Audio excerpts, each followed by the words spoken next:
ओम श्री गुरुवे नमः।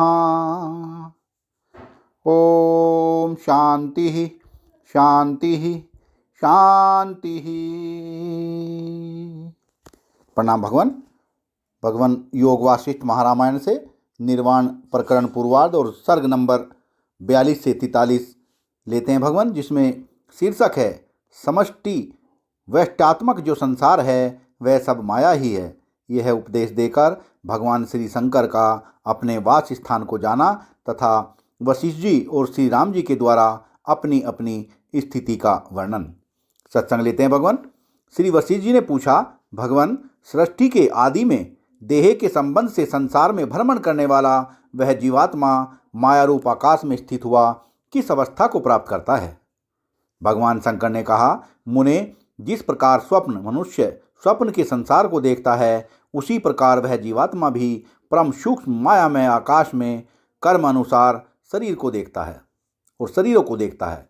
जैसे आज भी स्वप्न मनुष्य चैतन्य घन आत्मा के सर्वत्र व्यापक होने से स्वप्न में कार्य करता है, वैसे ही देहधारी जीवात्मा भी जागृत अवस्था में कार्य करता है।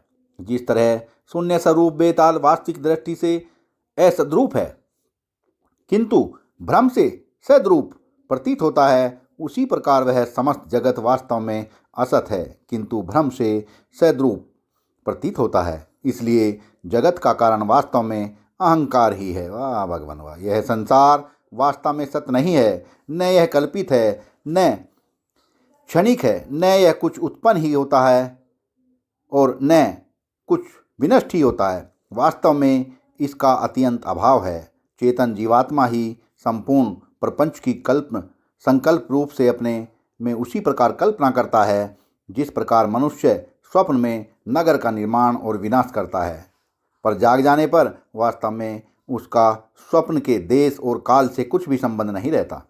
इस विनाशशील संसार का वास्तविक स्वरूप तत्व से समझ लेने पर इस माया रूप संसार की भेद सत्ता का अभाव हो जाता है। तदंतर ज्ञानपूर्वक ध्यान के अभ्यास से कल्याण में शिव रूप परमात्मा की प्राप्ति होती है। नहीं तो यह जीवात्मा अपने कर्म अनुसार देह इंद्रिय आदि के संयोग क्रम से मृगी लता कीट देव असुर आदि रूप हो जाता है। नित्य व्यापक अनंत दृढ़ और विश्व में व्याप्त एवं विश्व के कर्ता जिस पर ब्रह्म में यह जगत कल्पित है, विवेक होने पर वह जगत न दूर है न समीप, न ऊपर है न नीचे, न आपका है न मेरा है, न पहले था न आज है, न प्रातः काल में है, न सत है न असत है, और न सत और असत के मध्य में है, अर्थात वास्तव में यह कल्पना मात्र ही है। मुने, जैसा आपने पूछा वैसा ही मैंने उत्तर दे दिया। आपका कल्याण हो। हम लोग अपनी अभिलषित दिशा की ओर जा रहे हैं। पार्वती, आओ बैठो। श्री वशिष्ठ जी बोले, श्री राम, ऐसा कहकर वे नीलकंठ भगवान शंकर, जिनके ऊपर मैंने उस समय पुष्पांजलि समर्पित की थी, अपने परिवार के साथ आकाश की ओर चले गए। तब पहले से ही शांत स्वभाव वाला मैं त्रिभुवन के अधिपति उमापति के जाने के बाद क्षण भर चुप रहकर उनके स्मरणपूर्वक उनके द्वारा उपदिष्ट परमात्म देव का ज्ञानपूर्वक ध्यान रूप पूजन नवीन अर्थात परिकृष्ट और श्रद्धा आदि से पवित्र हुई बुद्धि से करने लगा। रघुनंदन महादेव शंकर जी ने सच्चिदानंद परमात्मा का ध्यान रूप यह सर्वोत्कृष्ट पूजन मुझसे कहा है और स्वयं मैं भी उसे तत्व से जानता हूँ।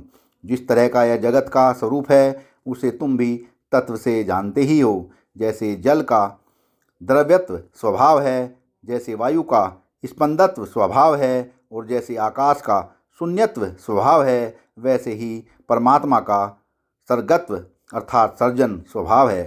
श्री राम, तब से लेकर आज तक उसी क्रम से मैं शांतिपूर्वक परमात्मा का ध्यान रूप पूजन करता आ रहा हूँ। इसलिए मनुष्य को धन और बंधुओं की उत्पत्ति और विनाश होने पर हर्ष और विषाद नहीं करना चाहिए। वाह भगवान वाह, बहुत ही प्यारी लाइन है भगवान। इसलिए मनुष्य को धन और बंधुओं की उत्पत्ति और विनाश होने पर हर्ष और विषाद नहीं करना चाहिए, क्योंकि ये सभी संसार के अनुभव सदा विनश्वर ही हैं। श्री राम, प्रथम प्रथम नशील चित्र विचित्र परिस्थितियाँ जिस प्रकार आती हैं जाती हैं और पुरुष को पराजित करती हैं, यह सब तुम भी जानते ही हो। इसी प्रकार प्रेम और धन आते रहते हैं और यूं ही चले भी जाते हैं। ये वे जागृत के व्यवहार वास्तव में न तो तुम्हारे अंदर हैं और न तुम ही उनके अंदर हो। इस प्रकार यह जगत तुच्छ ही है। केवल चेतन स्वरूप व्यापक देह वाले श्री राम, यह जगत तुम्हारा संकल्प होने के कारण तुम्हारा स्वरूप ही है। अतः तुम्हारे लिए हर्ष और शोक का प्रसंग ही क्या है। तात तुम चिन्मात्र स्वरूप ही हो। यह जगत तुमसे पृथक नहीं है, इसलिए तुमको किस प्रकार और कहाँ हे और उपादेय की कल्पना हो सकती है।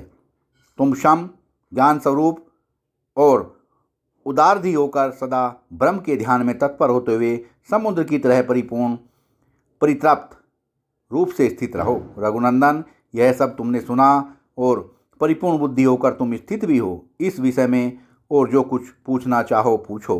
पहले जो प्रश्न तुमने किए थे उनमें से यदि कोई उत्तर के बिना रह गया हो तो उसे भी आज पूछ लो। श्री राम जी ने कहा, ब्राह्मण, न तो आत्मा उत्पन्न होता है न मरता है और न माया से ही कलंकित ही है, तथा यह सारा जगत ब्रह्म में है। इस प्रकार का निश्चय मेरा है। भगवान, मेरा मन शुद्ध और सब प्रकार के प्रश्नों से, संशयों से और इच्छित पदार्थों से निवृत्त है। इस चरा अचर संसार में ऐसी कोई वस्तु नहीं है जिसकी मुझे इच्छा और अभिलाषा हो, तथा ऐसी कोई वस्तु भी नहीं है जो मेरे लिए त्याज्य और ग्राह्य हो। मुझे न स्वर्ग की आकांक्षा है और न नरक से द्वेष है, किंतु मंद्राचल की तरह संशय रहित हुआ मैं अपने स्वरूप में स्थित हूँ। यह जगत जिस स्वरूप का दिखाई देता है उसी स्वरूप का है, उससे भिन्न उसका कोई दूसरा स्वरूप नहीं है। यों जो मूर्ख जानता है उसके हृदय में ज्वाला के सदृश अधिक संतापदायिनी कुत्सित संशय समूहों से होने वाली यह वस्तु है और यह अवस्तु है। इस प्रकार की कल्पनाएं पर्याप्त रूप से उत्पन्न होती रहती हैं। मूढ़ पुरुष जिस धन आदि विषयों के लिए कल्पनता करता है, जगत की वे वस्तुएं वास्तव में है ही नहीं। परमेश्वर, हमने संपत्तियों की अवधि जान ली, आपत्तियों की सीमा का भी अंत देख लिया। हम सर्वसार अपने स्वरूप में दीनता रहित और परिपूर्ण हुए स्थित हैं। सत्संग को विराम देते हैं भगवान। प्रणाम भगवान।